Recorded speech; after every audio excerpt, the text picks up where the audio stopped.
Omar Chronicle Part 4. The arrival of David and Daniel Jr. brought endless joy into Omar's home. The twins grew quickly. Their laughter filled every room.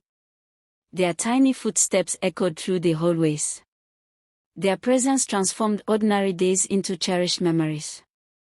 For Omar, motherhood became one of the greatest blessings of her life. Every morning she woke with gratitude. Every night she thanked God for the family she had been given. After years of pain and rejection, she finally understood what happiness felt like. Yet while her life flourished, trouble was quietly growing elsewhere. Trouble that would soon shake her father's world. And at the center of it stood Chike. Chief Okafor was getting older. Years of hard work had built one of the most respected companies in the region. The business employed hundreds of workers. Its success had provided wealth and stability for the family. Naturally, Chief Okafor wanted someone to continue his legacy. That person was supposed to be Chike. For years he had prepared his son to take over. Despite Chike's academic struggles, Chief Okafor believed experience would eventually teach him responsibility. He ignored warning signs, made excuses, gave second chances, then third chances, then fourth chances. Because love often blinds people to uncomfortable truths. And Chief Okafor loved Chike deeply. Unfortunately, love alone could not create discipline. At first the problems seemed minor. A missed meeting, a delayed payment, an overlooked contract. Nothing serious. Nothing alarming. At least that was what Chief Okafor told himself. But the mistakes continued. And they became larger. More expensive. More damaging. One afternoon, the company's financial director requested an urgent meeting. Chief Okafor entered the conference room looking annoyed. What is so important? The director exchanged nervous glances with other executives.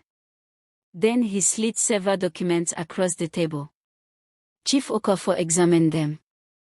His expression immediately darkened. What is this? Company expenses, sir. He continued reading. Luxury vehicles. Expensive vacations. Lavish parties. Large cash withdrawals. The amounts were staggering. His voice grew cold. Who approved this? The room fell silent. Everyone knew the answer. Finally the director spoke. Mr. Chike. Chief Okafor closed his eyes. A headache immediately formed. That evening Chike returned home late. As usual. Music blasted from his car. Several friends accompanied him. Laughter echoed through the driveway. The moment he entered the house, he found his father waiting. Alone. Silent. Angry. The atmosphere immediately changed. His friends quickly disappeared. Chike swallowed. Dad. Chief Okafor placed the financial reports on the table. What are these? Chike glanced at the documents. Then shrugged. Business expenses. The answer only increased his father's anger. Business expenses. Yes.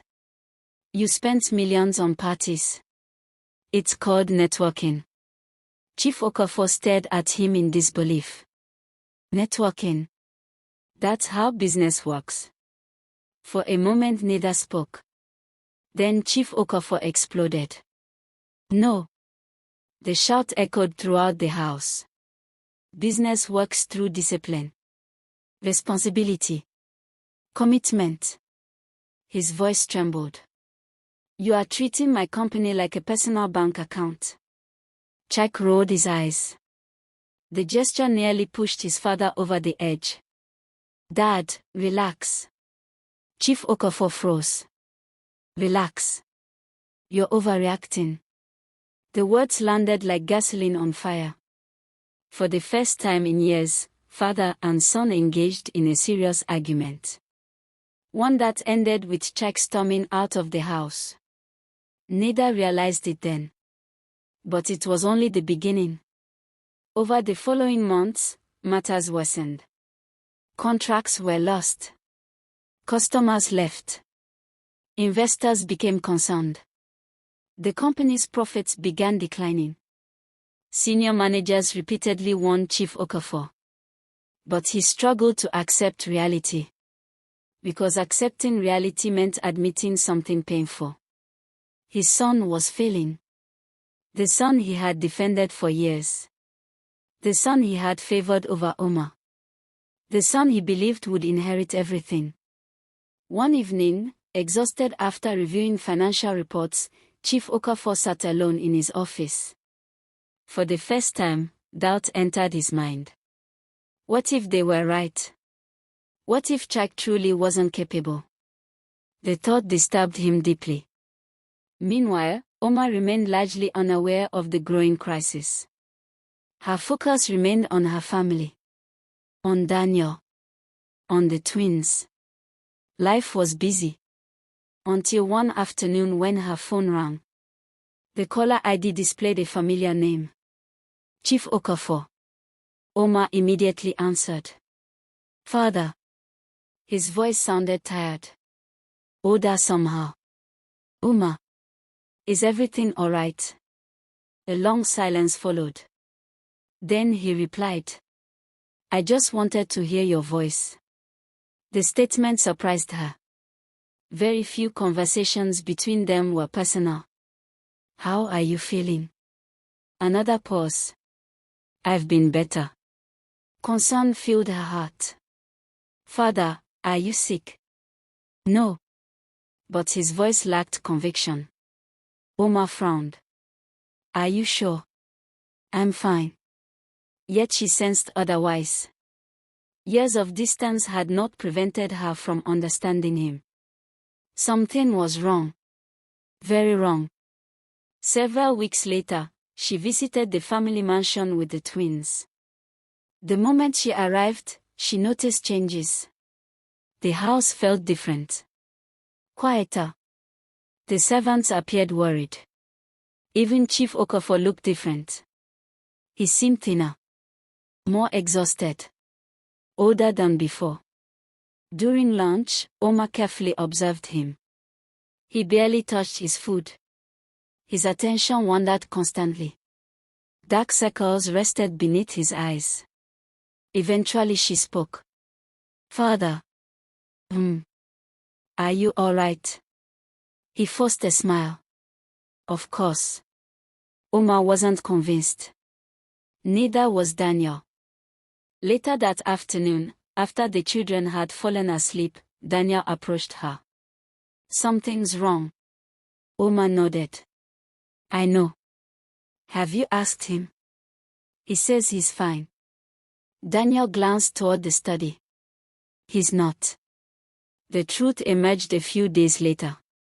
One of the company's executives contacted Omar privately. The conversation left her stunned. The business was in serious trouble. Years of mismanagement had caused significant damage.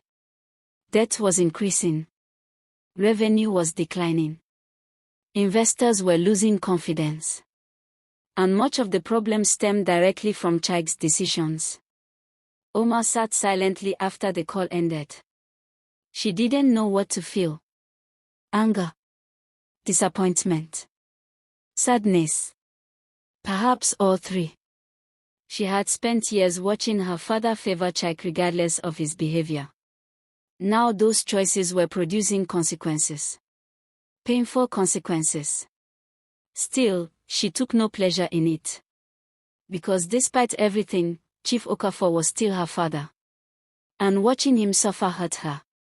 One evening, Chike visited the mansion unexpectedly. Omar happened to be there. It was the first time they had spoken in months. The years had not been kind to him. His appearance looked tired. His confidence seemed forced. Yet the arrogance remained. As soon as he entered, another argument erupted. Chief Okafor confronted him about missing funds. Chike denied responsibility. Voices rose. Accusations followed. Eventually Chike shouted, "You always blame me." Chief Okafor laughed bitterly. "For once, I should have blamed the right child." The room fell silent. Everyone understood what he meant. For years, Oma had carried blame that never belonged to her. For years, Chike had received protection he never earned. Now reality was forcing its way into the open. Chief Emeka looked toward Oma.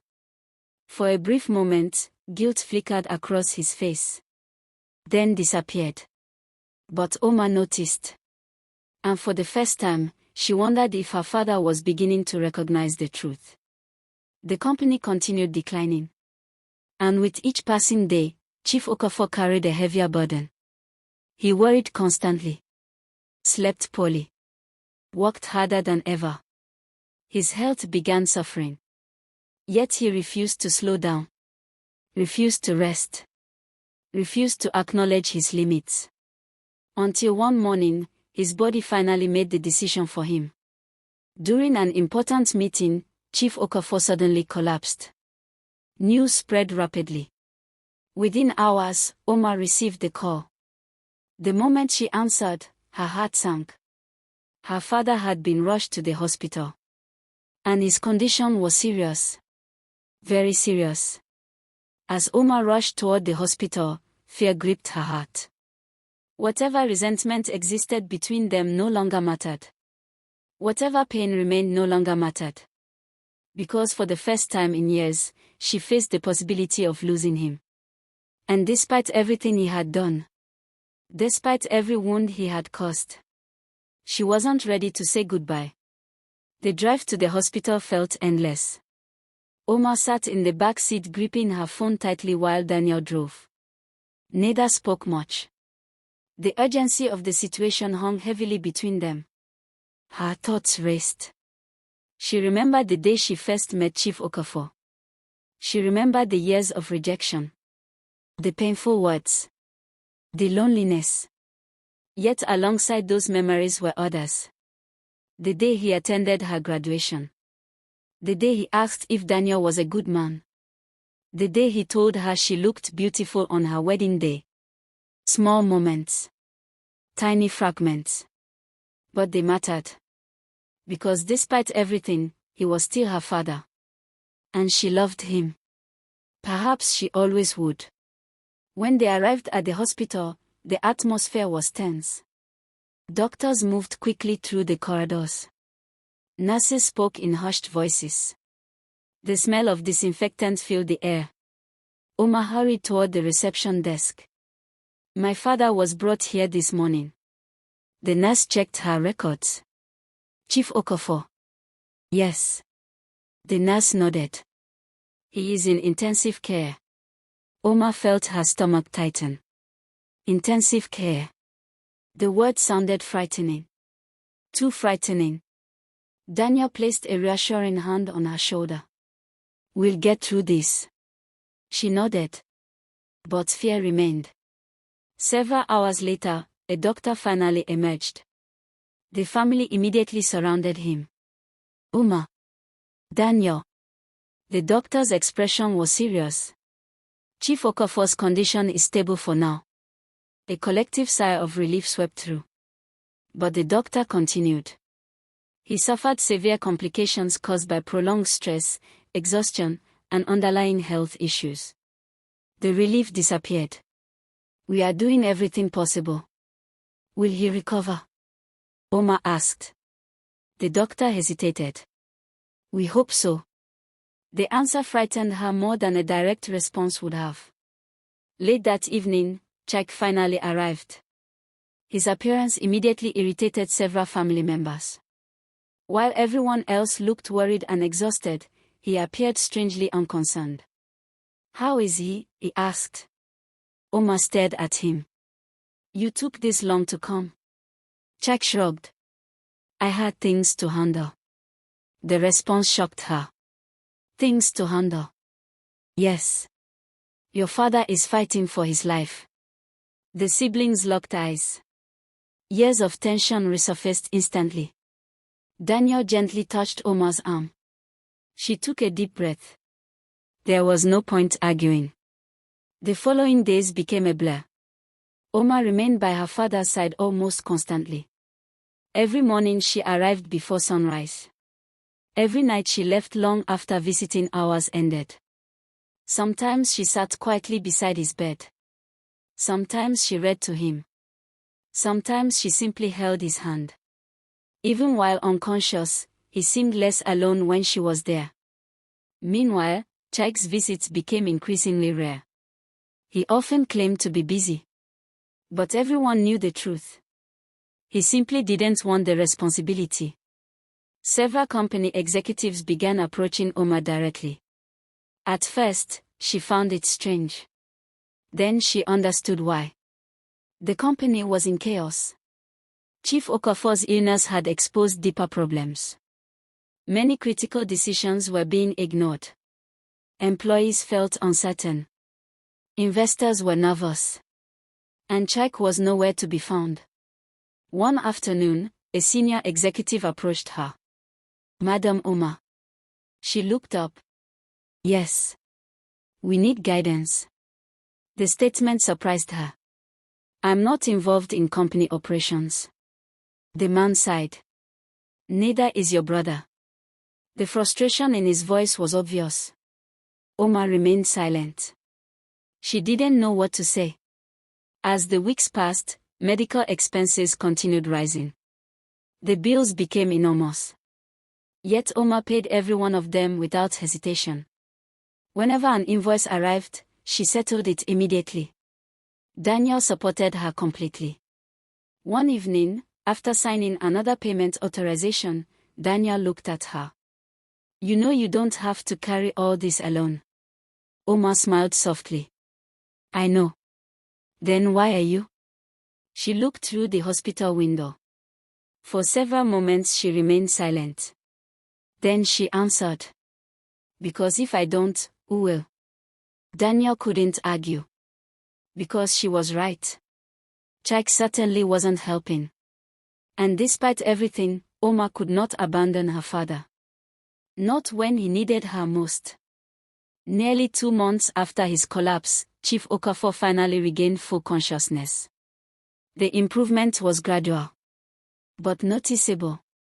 One morning, Omar entered his room carrying breakfast. As usual. She expected to find him sleeping. Instead, she found him awake. Watching her, for several seconds neither spoke, then his voice broke the silence. "Omar." She froze. It was the first time he had spoken clearly in weeks. Tears immediately filled her eyes. "Father." A faint smile appeared on his face. "You've been here." It wasn't a question. She nodded. "Yes." His eyes drifted around the room. Then back to her. "How long?" "A while." The answer made him frown. Later, he learned the truth. The hospital bills. The specialist. The medications. The countless hours. Everything. And when he learned who had provided it all, he became unusually quiet. Very quiet. A few days later, Chief Okafor asked for company reports. The documents revealed devastating news. The business he had spent decades building was crumbling. Worst of all, many of the problems could be traced directly to Chaik. The realization crushed him. For years he had ignored warnings. For years he had chosen not to see reality. Now reality stood before him, impossible to deny. One evening, after reviewing another report, he called Omar into his room. She entered immediately. "You sent for me?" He nodded. For several moments he simply looked at her. His eyes seemed different. Softer somehow. Less guarded. Finally he spoke. "Why?" Omar frowned. "Why what? Why are you doing all this?" The question surprised her. She sat beside his bed. "Because you're my father." Chief Okafor stared at her. But after everything. His voice faded. After everything. The words carried years of history. Omar smiled sadly. You are still my father. For the first time, she saw tears gathering in his eyes. He quickly looked away. But it was too late. She had seen them. And something inside him was beginning to break. The walls he had spent years building around his heart were starting to crack. That night, Chief Okafor couldn't sleep. For hours he lay awake staring at the ceiling. His thoughts returned again and again to one unavoidable truth. The child he had loved most had abandoned him. The child he had rejected had remained. Chike was nowhere to be found. Omar was always there. Morning, afternoon, night. The realization haunted him. Because for the first time in many years, he was forced to confront a painful possibility. Perhaps he had been wrong. And perhaps the daughter he had spent years blaming was actually the best thing that had ever happened to him. As tears quietly slipped down his cheeks, Chief Okafor made a decision. A decision he should have made long ago. He was going to tell Omar the truth. The whole truth. Why he had treated her the way he did. Why he had spent years withholding his love. And before his life came to an end, he would ask for something he never imagined he would need. Her forgiveness. The following weeks brought steady improvement to Chief Okafor's condition. For the first time since his collapse, there was genuine hope that he might recover. Yet while his body was healing, something much deeper was taking place inside him. His heart was changing. For years he had lived with bitterness. For years he had convinced himself that his treatment of Omar was justified. Now, lying in a hospital bed with nothing but time to think, those beliefs were beginning to crumble. And the person responsible for that change sat beside him every single day. Omar. Every morning she arrived before breakfast. Every evening she left long after sunset. Sometimes she brought books. Sometimes newspapers. Sometimes she simply sat quietly beside him. Her presence became a comfort. One he had never expected. One he did not deserve. At least, that was how he saw it. One afternoon, he watched her helping a nurse adjust his medication. She moved with patience. With kindness. With care. The realization made him uncomfortable.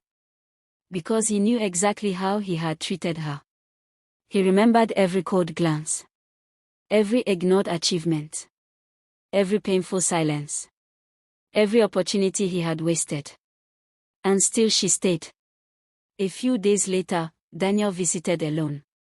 Omar had gone home briefly to spend time with the twins. Chief Okafor looked toward the door. Where is she? Daniel smiled. At home. The old man nodded. Good. Daniel sat down. For a few moments neither spoke. Then Chief Okafor surprised him. Thank you. Daniel frowned. For what? For taking care of her. Daniel looked genuinely confused. I should be thanking her. Chief Okafor stared at him. Daniel continued. She's the strongest person I've ever met. The old man's eyes lowered. I know. It was perhaps the first honest acknowledgement he had ever made about his daughter. Daniel leaned forward. Can I ask you something? Chief Okafor nodded. Why did you never tell her? The question hung heavily between them. The older man understood immediately. Why did you never tell her you were proud? Why did you never tell her you loved her? Why did you never tell her she mattered? His answer came slowly. Because I was weak. Daniel said nothing. Chief Emeka continued. I blame the child for my pain. His voice cracked slightly. And after so many years, I didn't know how to stop. For the first time, he spoke the truth aloud. The truth he had hidden even from himself.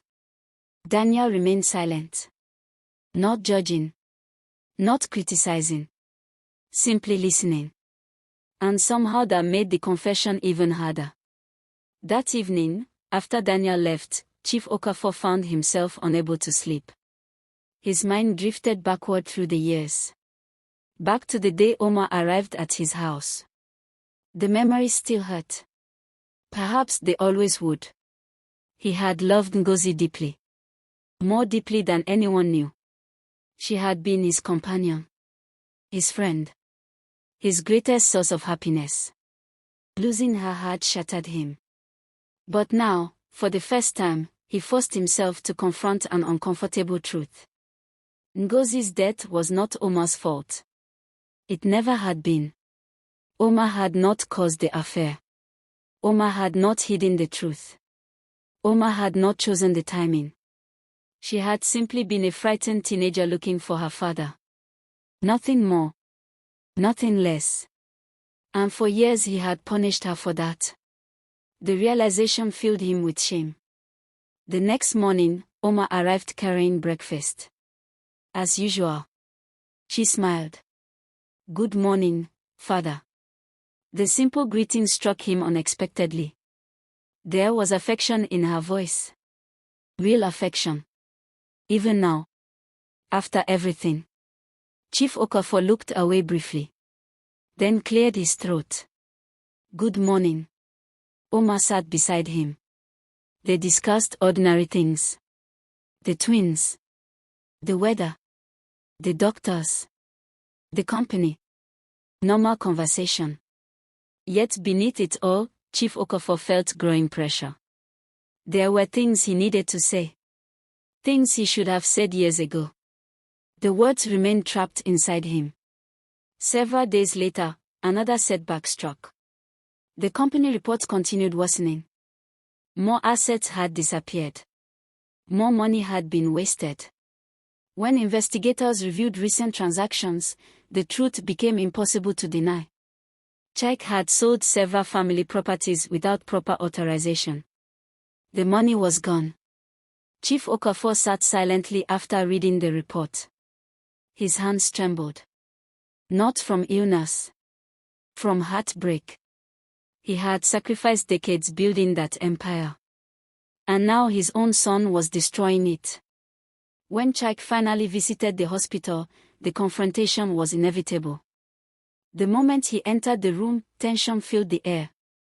Chief Okafor held up the documents. "What is this?" Chike barely looked concerned. "I needed the money." "You sold family property." "So?" The response stunned everyone. Chief Okafor stared at him. "So?" "Yes." His father's voice rose. "That property belonged to this family." Chike shrugged. "I'll make it back." The casual arrogance broke something inside the old man. For years he had defended him. Protected him. Excused him. Now he could no longer ignore reality. For the first time, he saw his son clearly. And the truth was painful. Very painful. After Chike left, the room remained silent. Edeora sat quietly nearby. She had witnessed everything. Chief Okafor looked exhausted. Defeated. Like a man finally facing consequences years in the making. Eventually he spoke. "I failed him." Omar looked up. "What?" "I failed him." Tears gathered in his eyes. "I gave him everything." His voice shook. "Everything except responsibility." The confession carried enormous regret. Omar remained silent. There was nothing she could say. Because deep down, she knew he was right. That night, Chief Okafor asked the nurses to leave early. He asked visitors not to come. He wanted to be alone. For hours he stared out the hospital window. Watching darkness settle over the city. Reflecting. The next afternoon, Omar arrived as usual. She carried fresh fruit and several documents from the doctors. Nothing seemed unusual. Until Chief Okafor spoke. "Omar." She looked up. "Yes, father." His voice sounded different. "Sit down." Immediately she sensed something important. She sat beside the bed. For several moments, he simply looked at her. The daughter who had remained when everyone else left. The daughter who had paid his bills. The daughter who had cared for him. The daughter he had never truly appreciated. Tears slowly formed in his eyes. Uma. Her heart tightened. Father. He reached for her hand. Something he had never done before. And when he finally spoke, his voice broke completely. I owe you an apology. Uma froze. For a moment she wasn't sure she had heard correctly. The words felt unreal. An apology. From her father. After all these years. The tears in his eyes told her he meant it. And deep inside, she knew this conversation was about to change both of their lives forever. And for the first time since she arrived at his mansion as a frightened 16-year-old girl, the walls around his heart were finally beginning to fall. The end. Watch out for part 5. Do not forget to like, comment and subscribe. Thank you.